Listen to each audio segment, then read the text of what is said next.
Under the Biden administration, we have the most encounters. We have had the most encounters with people attempting to come into our country illegally in the history of ever. Under the Biden administration, we have had the most people entering our country illegally in the history of ever. Under the Biden administration, we have had the most gotaways at our southern border in the history of ever. Under the Biden administration, we have had the most number of people entering our country under a claim of asylum, having that claim turned down and still not being deported in the history of ever. Before we get into today's bombshell hearing, make sure you hit that like button, subscribe to the channel, and turn on notifications because we bring you the biggest political showdowns and the stories the mainstream media often ignores. Senator John Kennedy just delivered one of the toughest cross-examinations we've seen in Congress, putting Homeland Security Secretary Alejandro Mayorkas on the spot over America's border crisis and forcing him to defend policies that millions of Americans believe have failed. If you care about border security, public safety, and government accountability, you won't want to miss what happened. And under the Biden administration, we've had the most fentanyl coming into our country in the history of ever. How can you possibly say the southern border is secure? Do you know I understand your answer that you're trying, but I'm not asking about your efforts. I'm asking about the results. Well, let's talk about the results then, Senator. Do you know that last year we expelled and removed approximately 1.4 million people from the southern border? I believe that's the most ever.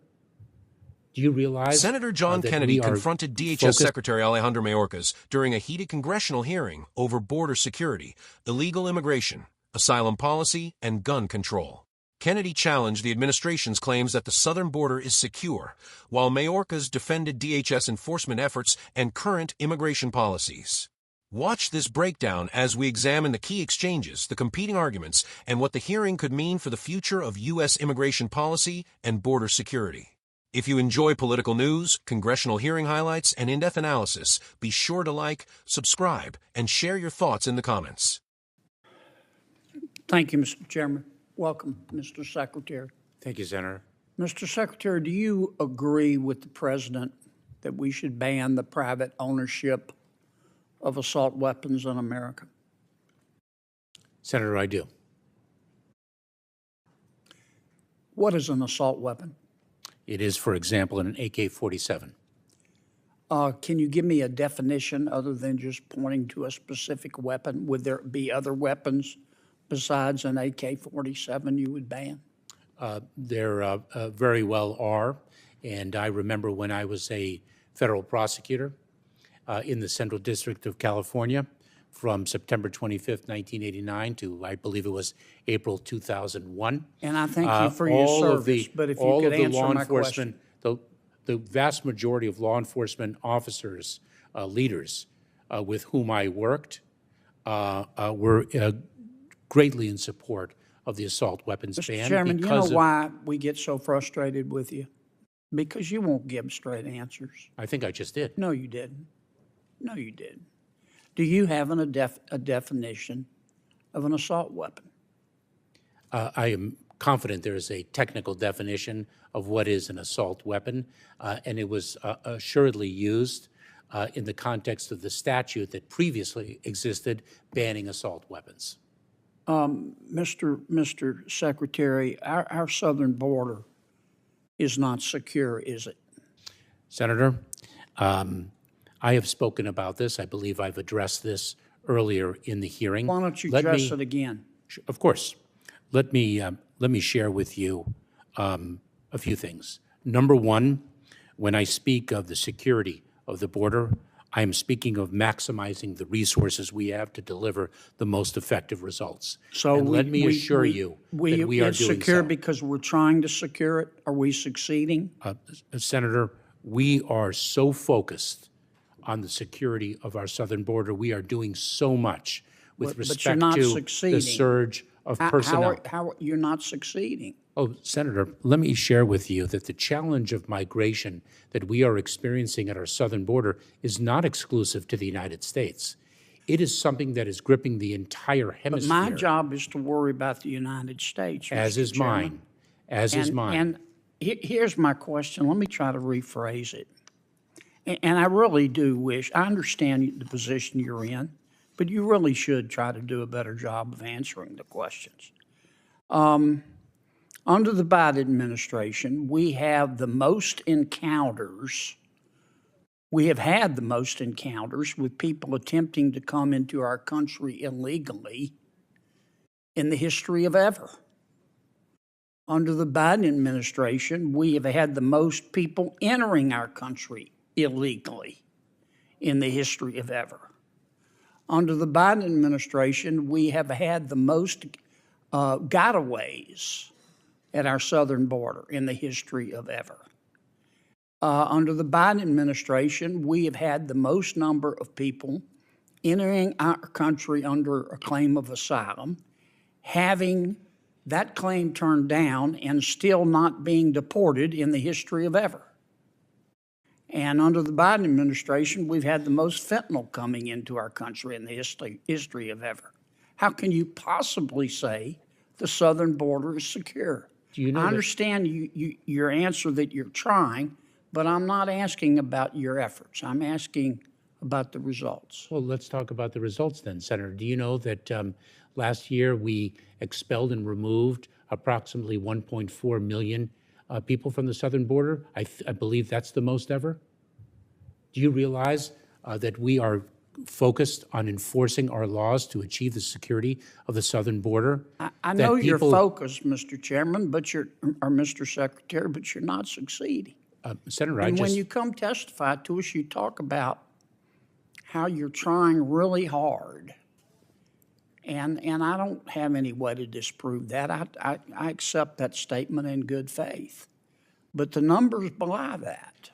If I can, Senator, let me give you an example of a solution that we have delivered that for some reason is being contested. Because it's caused the 95. I'll give you 30 seconds, okay? It's caused the 95. Don't filibuster me. You've been doing that all day. I'm just trying to ask you I'm just trying to communicate. It has led to a approximately 95% drop in the number of encounters in between the ports of entry at our southern border of Cubans, Haitians, Nicaraguans, and Venezuelans. Mr. Secretary, on January 5th. Mr. And why would that be opposed when it is delivering precisely the result that you seek? Did you just parachute in from another planet, Mr. Secretary? Because you're the only person in the Milky Way who believes that we're not having massive illegal immigration into America. Senator, you're putting words into my mouth. No, sir, I'm accurately describing the situation. There is no question that we have a very serious challenge at our southern border. Okay. It is a challenge. We can agree on that. Let me ask you another question.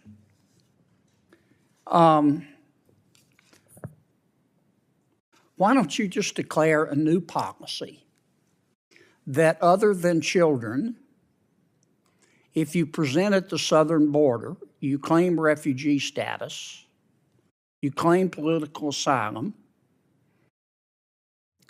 and you haven't claimed refugee status and political asylum at the first safe country, then you can't come in. Senator.